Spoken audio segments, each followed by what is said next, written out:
اگلا سوال ہے، عموماً اکثر بریلوی علماء کی جانب سے دین میں داخل کی گئی خود ساختہ بدعات کو اچھی بدعات کہہ کر جسٹیفائی کیا جاتا ہے، ہاں جی، اور اس کے ثبوت میں وہ علماء حضرات صحیح مسلم شریف سے ایک حدیث پیش کرتے ہیں کہ حضور صلی اللہ علیہ وآلہ وسلم نے فرمایا، جو کوئی اسلام میں اچھی بدعت نکالے گا اسے اس کا اجر ملے گا اور تمام عمل کرنے والوں کا اجر بھی ملے گا، جبکہ ان عمل کرنے والوں کے عمل میں بھی کوئی کمی نہیں ہوگی۔ کیا ایسی کوئی حدیث ہے؟ اگر ہاں تو پلیز اس کی تشریح کر دیں۔ یہ حدیث میں نے کئی دفعہ اس کی تشریح کی ہے، اس صحیح مسلم کی حدیث سے بالکل غلط رزلٹ نکالا، اور بریلوی علماء نے یہ خصوصاً ڈاکٹر طاہر القادری صاحب نے، الیاس قادری صاحب نے یہ چیز عوام میں پھیلا دی کہ اچھی بدعت بھی ہوتی ہے، بری بدعت بھی ہوتی ہے، اور سارا اس حدیث سے لیا۔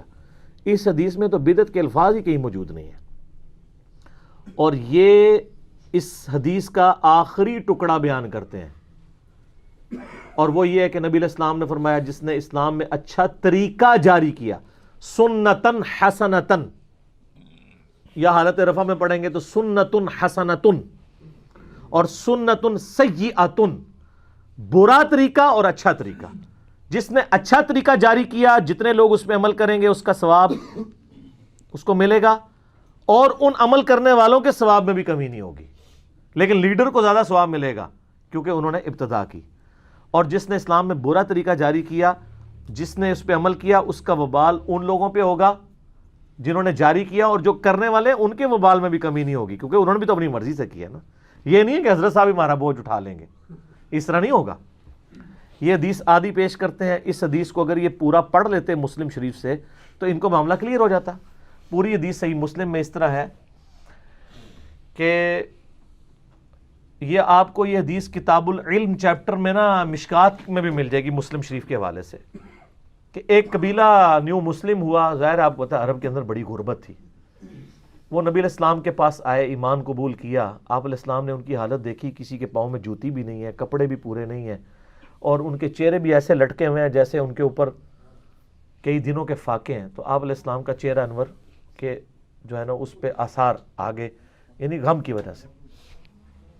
آپ نے سیدنا بلال کو کہا اذان دو، نماز کا وقت ہے، اذان دی گئی، آپ نے کہا ممبر لگاؤ، سب کو روک لیا گیا۔ نبی علیہ السلام نے پہلے تو آیت پڑھی سورہ نساء کی، یا ایھا الناس اتقوا ربکم الذی خلقکم من نفس واحدہ، اے لوگو اس رب کا تقوی اختیار کرو جس نے تمہیں ایک جان سے پیدا کیا، اس جان سے اس کا جوڑا بنایا، یعنی حضرت آدم سے حوا کو، پھر ان دونوں سے کثیر تعداد میں مرد و عورت زمین میں پھیلا دیے۔ پھر آپ علیہ السلام نے سورۃ الحشر کی وہ آیات تلاوت کی، اے لوگو اللہ کا تقوی اختیار کرو اور ہر جان دیکھے کہ اس نے آگے کے لیے کیا بھیجا ہے، یعنی آپ نے ترغیب دلائی کہ آخرت کے بینک میں اللہ کے اپنا مال بھیج کے سٹور کرو۔ اور آپ علیہ السلام نے یہ آیات پڑھنے کے بعد کہا کہ صدقہ کرو، اپنے آپ کو دوزخ کی آگ سے صدقے کے ذریعے بچاؤ، خواہ ایک کھجور ہی صدقہ کر دو۔ بس یہ ترغیب دلائی تو لوگ اپنے گھروں میں گئے۔ وہ جو تھے وہ بھی کوئی امیر زادے نہیں تھے، غریب لوگ ہی تھے، اپنی اپنی حیثیت کے مطابق انہوں نے مسجد نبوی کے صحن میں لا کے سامان رکھنا شروع کر دیا۔ سب سے پہلے جو بندہ آیا نا وہ ایک انصاری تھا، اتنا بڑا بورا اس نے اٹھایا ہوا تھا، گھر کا جتنا سامان وہ بہتر سمجھتا تھا نا کہ وہ دے سکتا ہے، وہ سارا اس میں سمیٹا، اور بڑی مشکل سے صحابہ کرام کہتے ہیں گھسیٹتا ہوا مسجد تک آیا، کہ اتنا وزنی تھا، اور لا کے مسجد کے صحن میں رکھا۔ تو باقی لوگوں کو ترغیب ہوئی کہ یار اس بندے نے اتنا سامان لا کے دیا ہے، تو سب لوگ اپنے اپنے گھروں میں گئے اور جا کے انہوں نے اللہ کی راہ میں خرچنے کے لیے رکھا۔ اور نبی اسلام صحابہ کرام کہتے ہیں آپ کا چہرہ مبارک سورج بلکہ سونے کی طرح چمکنا شروع ہو گیا خوشی کی وجہ سے، جب مسجد نبی میں اتنا ڈھیر لگ گیا۔ تو آپ علیہ السلام نے اس شخص کے لیے فرمایا تھا جس نے ابتدا کی تھی اس بورے کے ذریعے، کہ جس نے اسلام میں اچھا طریقہ جاری کیا، جتنے لوگ اس پہ عمل کریں گے اس کا ثواب بھی اس کو ملے گا۔ پہلا بارش کا قطرہ وہ بنا نا۔ اب کانٹیکسٹ کیا تھا، اس میں کون سی نئی بدعت جاری ہوئی تھی، صرف طریقے کی بات ہے، اس لیے الفاظ ہے سنتن حسنتن اور سنتن سیئتن۔ طریقہ اسلام میں جاری کرنا، واقعی ہم نے نہیں طریقہ جاری کیا یوٹیوب پہ ویڈیوز بنا کے، اسلام میں اچھا طریقہ ہے۔ امام بخاری امام مسلم نے صحیح مسلم اور بخاری لکھ کے اسلام میں ایک اچھا طریقہ جاری کیا ہے۔ حدیثیں نہیں اپنی بنا کے لکھی، حدیثیں وہی ہیں، اور اس کا اچھا طریقہ گوروں نے پرنٹنگ پریس آپ کو دے دیا، دارالاسلام والوں نے پرنٹ کر کے کلرڈ آپ کو کاپیز نکال دی۔ یہ گھڑیوں پہ نماز کی ٹائمنگ کو فکس کرنا نبی الاسلام کے زمانے میں تھا، یہ اسلام میں اچھا طریقہ۔ مسجدوں میں قالین بچھانا پہلے تو کچی تھی، اسلام میں اچھا طریقہ۔ پہلے لوگ تسبیحیں یا دانے استعمال کرتے تھے، اب ڈیجیٹل کاؤنٹرز آ گئے ہیں، اچھا طریقہ۔ پہلے لوگ اونٹ کے اوپر حج کے لیے جاتے تھے، اب لوگ کدھر سر 4 مہینے میں سب کانٹیننٹ کے لوگ پہنچتے تھے، آج اسلام آباد سے 4 گھنٹے کی فلائٹ ہے سر۔ 4 مہینے میں کتنی دفعہ وہ بیمار ہوتے تھے، قافلوں کے لٹنوں کا ڈر ہوتا تھا، راستے میں جنگلی جانوروں کا ڈر ہوتا تھا، کتنا مشکل۔ وہ تو زندگی میں ایک حج کرنا مشکل ہے، ہر چوتھے دن تسی عمرہ سے پہنچے ہوندے، کوئی سوچ بھی نہیں سکتا تھا اس زمانے میں۔ تو یہ اچھا طریقہ جب 70s میں بوئنگ 747 کی یہ جمبو جیٹ کی فلائٹ شروع ہوئی ہیں، اسی کی وجہ سے تو حج عمرے کی تعداد زیادہ بڑھ گئی ہے۔ تو یہ سارے اسلام میں وہ اچھے طریقے ہیں جس کی وجہ سے اوریجنل چیزیں وہی ہیں۔ نبی الاسلام نے اونٹ پہ طواف کیا تھا، آپ ویل چیئر پہ کر لیں، اونٹ لانا ضروری نہیں ہے، ویسے وہ لانے بھی نہیں دیں گے آپ کو اب اونٹ، کیونکہ ظاہر ہے کہ وہ جب سے مسجدوں میں قالین ہے تو اب اس مسجد میں آپ جوتیوں سے نماز نہیں پڑھ سکتے، الا یہ کہ آپ صاف جوتی رکھیں۔ جس طرح جب تک یہ وہ وائٹ والا ماربل نہیں تھا نا حرم میں، تو لوگ ایک نیا جوتیوں کا جوڑا لے کے جاتے تھے، وہ زمین تپتی تھی، وہاں جا کے وہ نئے جوڑا پہن کے طواف کرتے تھے، پھر اس کو اس میں ڈال لیتے تھے تاکہ باہر کی گندگی اندر نہ آئے۔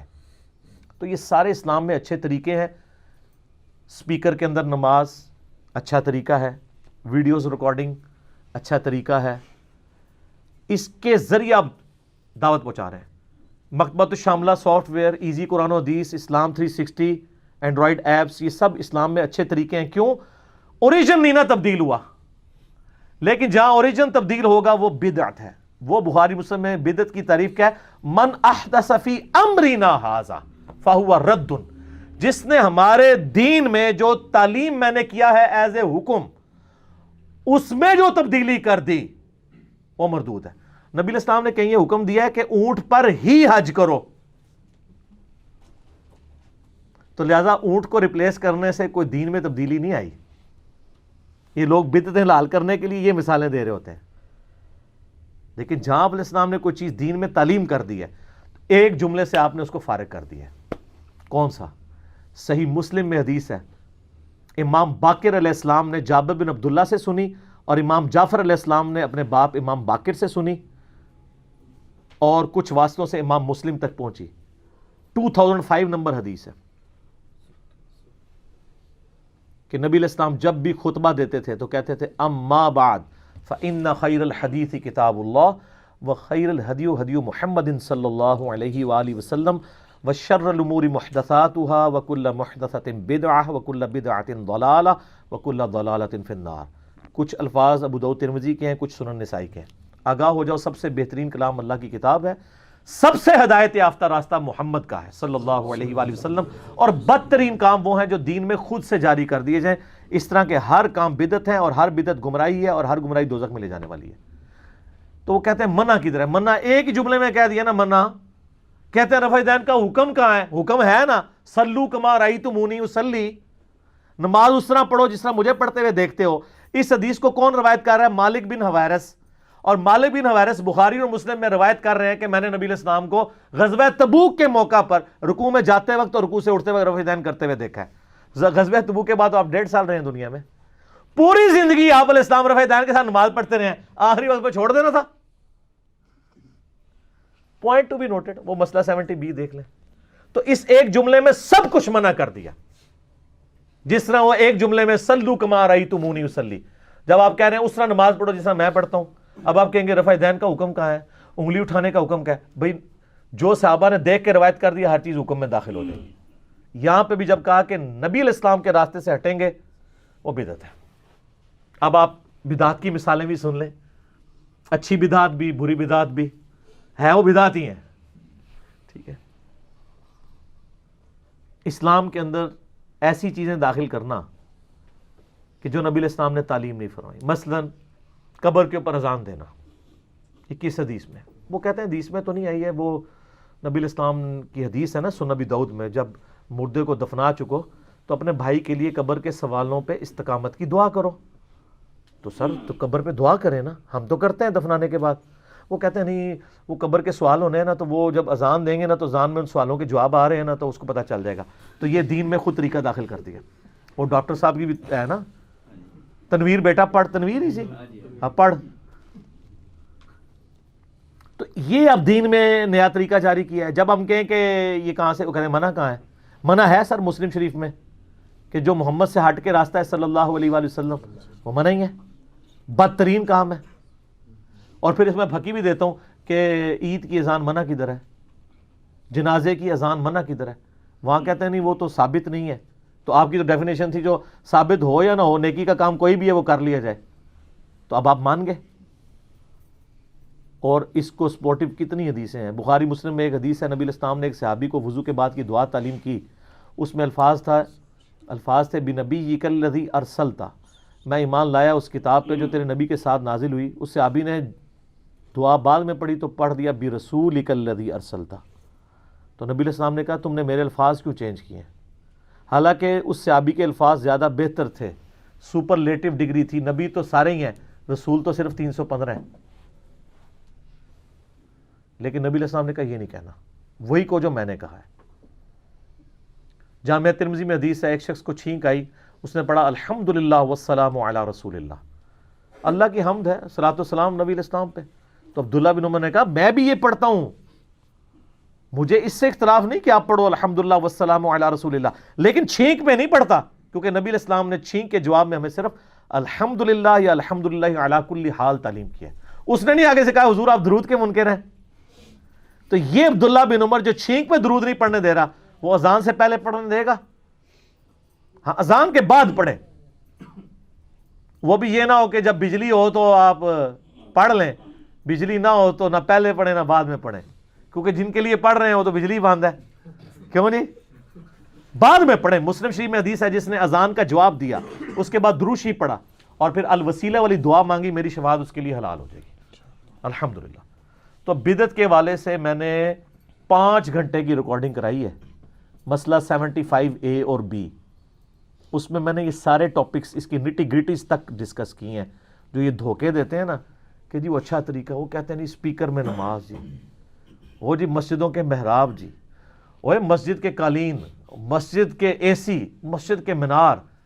سر یہ دین میں کہاں سے داخل ہوئے ہیں؟ یہ تو طریقے ہیں. دین میں تب ہوتے ہیں جب ہمارے دل میں یہ نیت ہوتی کہ اوپر اس قالین کے اور نیچے اس پنکھے کے اور سامنے اس AC شریف کے. سارا وہ شریف ہی ہو جائے گا نا, جب نماز کے اندر وہ داخل ہو گیا تو پھر AC شریف, قالین شریف. یہ کون کہتا ہے؟ دھوکہ دیتے ہیں. جو دنیاوی طریقے ہیں, دین کو جو سپورٹیو چیزیں ہوں گی نا وہ طریقے ہوں گے, اور دین خود سے جو ہوگا نا وہ سنت ہے, اس کو آپ نہیں بدل سکتے. جو مرضی ہو جائے آپ اس کو بدل نہیں سکتے. کوئی کہے جی فجر کی میں 4 فرض پڑھوں گا, خیر زیادہ ہی پڑھے ہیں نا, طریقہ چھوٹ گیا, کیونکہ نبی علیہ السلام نے 2 پڑھے.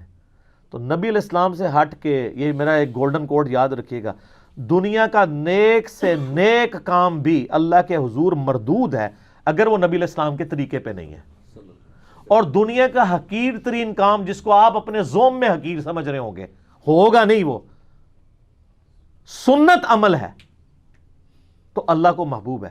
اس لیے جامعہ ترمذی میں حدیث ہے کہ 6 لوگوں پہ اللہ کی لعنت ہے, ان میں سے ایک وہ ہے جو میری سنت کو چھوڑ دے حقیر سمجھ کے.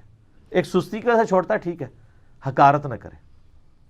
اچھا مسواک کے فضائل پہ آپ کو یہ سنائیں گے. جیسے ہی رفع الیدین کی باری آئے گی نا, نال ہی کھوتی مر جائے گی. اچھا کھوتی مر جائے گی, ہوتا ہے کسی کو سمجھنا ہے, یعنی لوگ اپنے سفر کے لیے, کام کاج کے لیے پرانے زمانے میں گدا یا گدی رکھا کرتے تھے.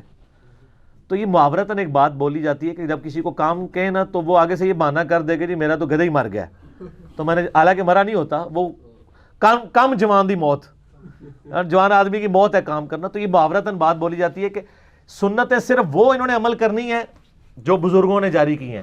جو نبی علیہ السلام نے تعلیم فرمائی ہے نا وہ پہلے بزرگ اس کو اجازت دیں گے تو کریں گے, ادروائز ان لوگوں نے نہیں کرنی ہوگی. تو سنت کے حوالے سے یہ جو حدیث تھی کہ نبی علیہ السلام نے اس میں اچھی سنت اور بری سنت یعنی اچھا طریقہ اور برا طریقہ. سنت یہاں اصطلاح کے معنوں میں نہیں، لغت کے معنوں میں ہے. اچھی اور بری بدعت کا نہیں ہے، بدعت ہے ہی بدعت ہے. وہ تو میں نے آپ کو حدیث شریف پڑھ کے بتا دی. تو منع کہاں ہے؟ ایک ہی جملے میں منع ہے. اب آپ کو نبی علیہ السلام سے ہر عمل وہ ثابت کرنا پڑے گا جو ایز اے دین ہو.